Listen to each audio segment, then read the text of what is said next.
Hi everyone, welcome back to another video from Gameplay Classic.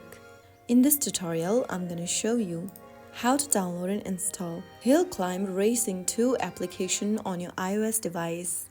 To download Hill Climb Racing 2, first of all, go ahead and make sure that your device is connected to a stable internet. Once it is, open your App Store. After you do that, tap on the search icon at the bottom right and type in Hill Climb Racing 2. Look for this application from Fingersoft and tap on the Get button to start downloading the app. If prompted, log in with your Face ID, Touch ID, or your Apple ID password, and the app will start downloading. Once the installation is completed, you will be able to open up the app and begin your racing adventure. So that is how you easily download and install Hill Climb Racing 2 on your iOS. If you found the video helpful, don't forget to like the video and share and subscribe for more tutorials like this. I'll see you in the next video. Thank you for watching.